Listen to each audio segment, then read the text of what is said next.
Hello, and welcome to 12 Days of Biohacking Gifts. I am so excited that you are either watching on YouTube or listening on my podcast. This is the first time I am doing a big holiday campaign where I feature a bunch of different brands that I love and use myself as a biohacker and a nutritionist. And you get to win prizes every single day for 12 days. So there's a bunch of different things coming, like supplements, tech, different devices, different creams, like all sorts of things that are really paving the way in the biohacking space right now. And today is day one. This is the kickoff day, and I am starting it with none other than Bioptimizers, and we are featuring their magnesium product. So, first of all, the giveaway is now live on my Instagram account. You can go and enter. All of the details will be listed there of who can enter and when you can enter. The giveaway is up for 7 days. So go for it right now. You have 7 days, but still enter if you want. And you actually win 6 of these bottles, which is a lot. Like, that is a ton of magnesium. Each bottle has 60 caps in it. So that's going to last you a long time. But this is my favorite magnesium to use. And before we get to this interview, I'll just quickly tell you that this has 7 different types of magnesium in it. So it's full spectrum magnesium, which is actually really hard to find on the market at this point. So go ahead, enter the giveaway. It will be linked below in the description of this video and also on the show notes on my podcast. And enjoy this interview as we kind of discuss how magnesium is used in the body, why it's important, and why so many of us are deficient in it. And if you want to buy this and you don't win the giveaway and you just want to get it anyway, my discount code is also linked below so that you can get it and try it, because honestly, this is the best. I take 2 a day right now. When I'm stressed or not sleeping well, I take more just to really support the body. But we get into that in their interview. So enjoy and come back tomorrow for day 2. Okay, welcome to another day of 12 Days of Biohacking Gifts. I am super excited about this one because we are talking about everything magnesium. So if you want to enter the giveaway that is associated with today, it is on my Instagram. You can do that live now. And today we are talking with Wade Lightheart from Bioptimizers. So welcome, Wade. Great to be here. Thanks for having me. Awesome. So I know that you have like multiple supplements that your company has, but today I just want to focus on magnesium. So first of all, why did you even come out with a magnesium product in the first place? Well, magnesium is the most common deficiency of any mineral in the whole mineral kingdom. And then there's a lot of evidence that electromagnetic pollution, which we're all subjected to on massive levels, also increases our requirements for magnesium. And it's involved in over 300 processes inside the body. And when I burned out essentially from being a serial entrepreneur and traveling the world, I was running 3 companies at the time, training and dieting and doing all these kind of things. And when I tested on a SpectraCell test, and I recommend that for everyone, it showed that I was deficient in magnesium, even though I was taking magnesium. I thought, that's weird. And so long story short, my business partner, Matt, and I, we got together and we decided to go deep into the research. We found Charles Poliquin, who trained gold medalists in 27 different Olympic sports, as well as the who of professional sports. And he used 4 different types of magnesium to alleviate the stress of competition and to improve the recovery rates of his high-performing athletes. Well, unfortunately, Charles died and we couldn't consult with him directly. So that we was like, okay, well, let's go to the next level. And so we went out and bought every single magnesium there was on them that we could get our hands onto. And that was a lot. And then we started testing them individually and then in conjunction. And then eventually we turned that research over to our Birch International University in Croatia, where we have PhDs and master students doing a whole bunch of tests on how things work to craft what we felt was the best magnesium product in the market. That it turned out if you combine 7 different types of magnesium, they could be uptaken by virtually every part of the body, because different magnesiums will be more likely to go into different parts of the body than the others. That's because of the bonding agents, those little 8s on the back, like what the heck, right? Well, that has to deal with the bonding elements. And there was a bunch of challenges around that, why no one else had done that, but we were able to solve those problems. And it's become I think the number 1 selling magnesium product, getting close on the planet today. Wow. That's quite the accomplishment. That's huge. So there's 7 different types of magnesium in here. Does that mean that's all of the types, or are there still other forms Oh, that are yeah. not included? No, there's a lot of different types of magnesiums on the market today. And this is one of the reasons that provides so much confusion. When we started getting the research, different researchers will use different types of magnesium, and then companies will build a product based on that. That doesn't mean to say that some magnesium of a different style would have created better results or different results. Sometimes yes, sometimes no. Mm-hmm. And so when we did all the data crunching and all the research literature, we realized that we had to kind of go unsophisticate from that, test everything in conjunction with each other over, because we're original OG biohackers. And we're just crazy about that, and keep refining the formulations until we could do that, and then solve the manufacturing issues, which were significant in producing a product like this. Right. I can imagine. So do most people come to this product when they're stressed or have like muscle pain, or what would you say is like the typical person who's looking for something like this? Yeah. Inability to sleep, muscle cramping, an over anxiety based response to things. In other words, feeling stressed out. It'd be that word we call stressed out. Mm-hmm. PMS symptoms is another big one, and migraine headaches, muscle spasms of any sort, or an overly stimulating, like too stimulated from caffeinated beverages. And all of those are usually indications that there may be a magnesium deficiency inside that person's. Yeah, I think a lot of people are at that point where they're just like overstimulated, whether it's from work or electronics or caffeine. It's just kind of in our society now. So it makes sense to take something like magnesium to kind of like counteract that.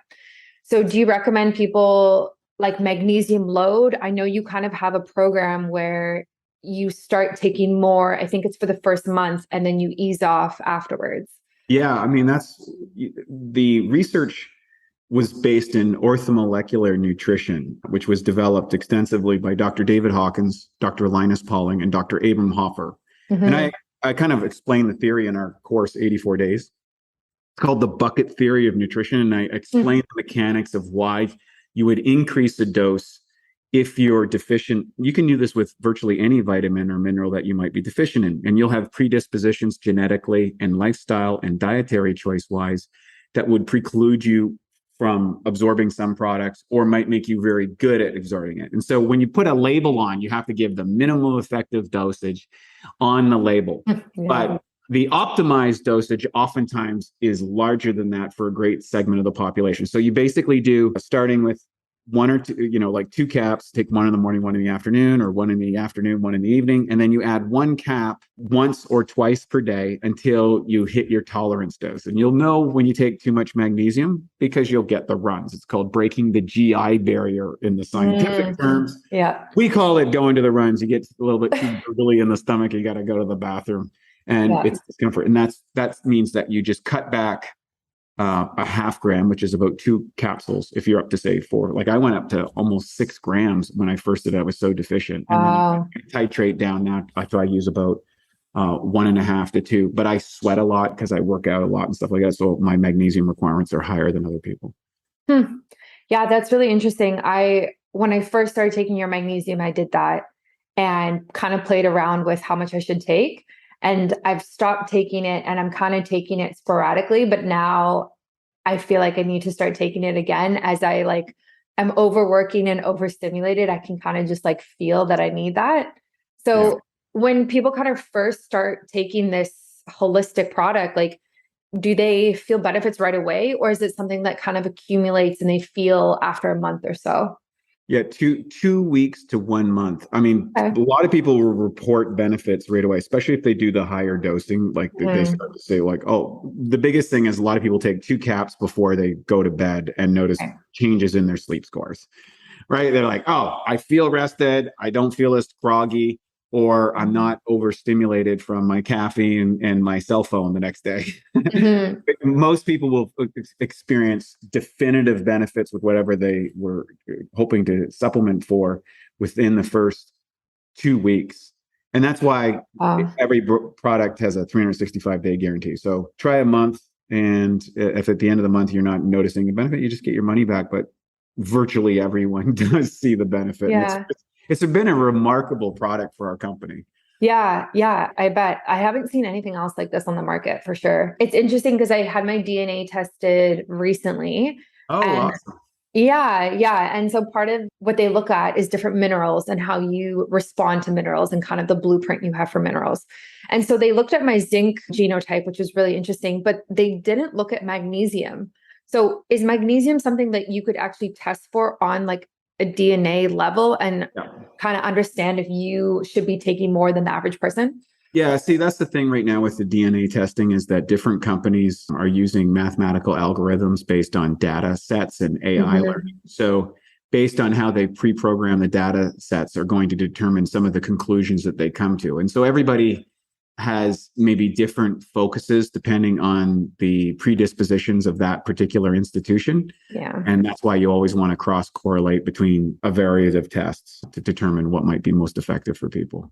Yeah. So I guess I could take the genes that I've had tested and then just search magnesium and see and do the research myself and figure it out. Well, and there's one other thing though that this is a constant topic that Matt and I have been working on and will be one of the subjects of our new book coming out next year.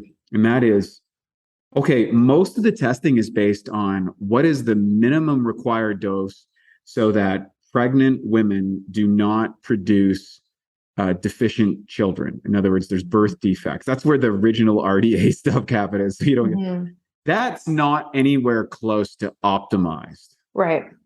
And so what we hope to establish over the next decade is what is the optimized dosage per person. And I think the genetics right now are showing predispositions of where you might need to take more of one vitamin or mineral or supplement, or where you may have to work on a detoxification. And I think that's the great step. But I think within the next 10 years, machine learning is going to absolutely extend our life and quality of life exponentially. Yeah, absolutely. But I mean, like, how do you even figure out what the optimized amount is? Like, that just seems so complicated and like there's so many variables. Yes. Well, that's where the bucket theory of nutrition comes in. I had to build up based on your current deficiencies. And I would use a SpectraCell test as well. SpectraCell test will kind of give you one determination of how much your body's absorbing. You cross-correlate it with your genetic testing, and then you increase the dosage until you feel good. And then you titrate down the dosage to get your maintenance level, kind of what you just did. And then you kind of feel the drop. Oh, I need to reintroduce that product in. And I think the more that people do this and monitor their life, there develops an intuitive aspect. You're like, oh, I need more of this, or I notice this. And like, so for example, if I start craving carbohydrates, I know I'm probably not paying attention to my protein. I notice if I'm not sleeping well, I'm probably not getting enough magnesium inside of my life, or I've got too much stimulation inside of my life. So you'll start to see these little patterns or the reemergence of things that went away when you did start supplementing afterwards, if you start to fall off the wagon, and people do. Yeah. Oh, for sure. Like, especially once you start your health journey and you start to feel better and then you stop feeling better, or like new symptoms come up and you're like, where did this come from? But I think in the beginning, it's really difficult for people to kind of just be in tune with their bodies. Oh, 100%. Because like we've talked about, like you're kind of going from your job, you come home, you turn on the TV, you go from screen to screen to screen, and you don't really have time. Like, so this is kind of beyond what we're talking about, but do you have recommendations for people to kind of just start being more aware of their symptoms and their body in the first place? Yeah, right here. That's what I did. See, I'm an original biohacker. Bodybuilders, when we started out, we would actually just take a journal and we would record our biofeedback on a day-to-day basis. How I felt when I woke up in the morning. Did I get a good sleep? Did I have food cravings that day? Did I feel groggy in the afternoon? Was I really super stiff or sore? How was my energy in my workouts? These type of things. And by keeping a journal of what you're doing every day, as well as what you eat, and you'll start to notice patterns. And this is the first step of biological feedback. Okay. And it's very accurate. It's really accurate because it is on your life, but you have to stop and start tracking this. And what I when I coach my clients back, 25 years ago, I'd like write this down for 2 weeks. And they'd be like, come on, 2 weeks. And they would do it. And they'd be like, oh, my diet's not so good. And they'd start to notice patterns just by the process of writing it. And then the corrective measures began to illustrate, and you would see things correct over time. And then once you get empowered by that, then you become obsessed. Now with all the testing, for most people though, that are in that situation from screen to screen to screen person, they're going to need someone to hold them accountable. Period. They need a head coach, whether that's a nutritionist, a trainer, a naturopathic doctor, whoever you need someone who has a good understanding of this to hold you accountable so that you'll actually do the work. Otherwise, you'll just default to the old system. Yeah. That's really interesting. Like, I actually really love the idea of that. And I'm going to look further into that in terms of like a female biohacking journal where I can like write down my symptoms and track it. Like, of course, I track multiple things with apps and an Aura ring and my temperature in the morning and that sort of thing. But I think it's really interesting to track specific symptoms that aren't hooked up to tech necessarily. Correct. Right? Mm-hmm. I get slack from this from all my buddies in the biohacking world because because I'm so dialed into my physiology from years of doing this that when I did my genetic testing, I was working with a naturopathic doctor to go walk through my genetic test. And she goes, I am shocked by how you've actually made all these lifestyle integrations that offset your genetics, your genetic risk factors. Like I had it like over 90% of the things that she was identifying. I said, yeah, I do this. And she's like, that's the exact thing that you should be doing for that. Now that took me 25 years to figure out. Now you can figure out in 25 minutes on the test. So, what I encourage people who are born in the digital era, as I call it, I encourage them to correlate the data that they're getting from whatever devices and tests with how they feel. Yeah. And that way, how you feel will lead the data so that you want to reconnect to your physiology, which was normal for people up until the last 50 years. And it's just gotten really out of control. People are disassociated. Yeah. Yeah. That's so interesting. I'm actually going to think further on this because I love the idea, obviously, of being intuitive and kind of going with how you feel. But then data, like you said, also plays a big part in two things. So like, I remember this past summer, like I've had my Aura ring for 3 years and sometimes not as much anymore, but I used to kind of let it dictate my day. Like I wake up and my readiness score would be like a 90 and I'd be like, okay, today I can work out and do all these things. But then there's days when it doesn't match up, right? Like your readiness score is a 90, but you feel terrible, or you feel great and your readiness score is a 20 or whatever it is. So like, what do you do when the data and your intuition don't match up? I always go with my intuition. Data is subject to far more variance than people want to believe. And if it comes down to a watch or a ring technology that was developed in the last 5 or 10 years versus what has evolved over 4 billion years on the planet, I'm going to default to the latter as opposed to the former. Now, I'm certainly in a small camp in the biohacking space around that. So we want to say that with a caveat. Yeah. So do you track all of your supplements that you take as well? And then you write them down and like how you feel, like everything? It used to be a more extensive than now. I almost work on almost exclusively tests, regular tests, and intuition. So I literally feel things. Like I can walk, one of my favorite things to do is to walk through a nutritional supplement store. And I can walk through and I'll become cognitively aware of something I need to pay attention to. Or I'll listen to different podcasts or different elements. And because my brain is so on this all the time, like in the background, my RAS, something will come in that's related to something I try to help, and then I'll run an experiment. And then when I run the experiment related to maybe a various function of the body or whatever, I'll be like, oh, look at that. I was able to produce that result. I might have been deficient in that, or I could have optimize that dosage. And so that's kind of where I'm at now. And there's literally, I'm running experiments every month like that on my own self. It never ends, and it's awesome, especially now competing. Yeah. Yeah. No, that's really cool. I mean, like you're that tapped in that you can do that. And like, that's really not a lot of people at this point. Like you're like in the minority for sure. Yeah. Yeah. And that's part of, like I said, my lifestyle leading up to this. Started bodybuilding 35 years ago, and I lived in a rural setting without technology as a kid. I mean, that's huge. Like, when does that even happen for children today? It doesn't. Yeah. Do you have kids using your magnesium product? Can you recommend it for children or no? Oh yeah, the kids do well, especially because kids are on technology all the time, and they're usually immersed in, EMF fields.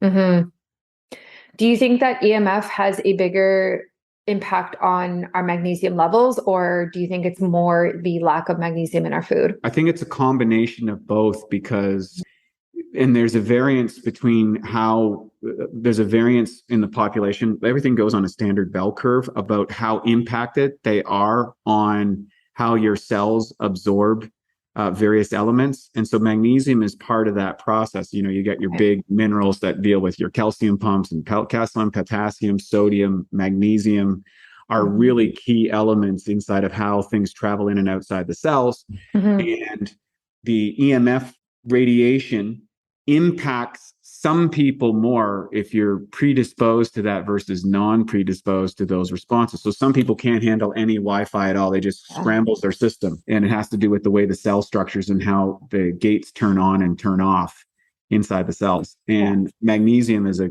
key element in that process. And we're usually over-calcified, too much calcium, not enough magnesium, which interact with each other directly. And what about people who take like Epsom salt or magnesium baths? Like, how do you feel about it going through the skin barrier?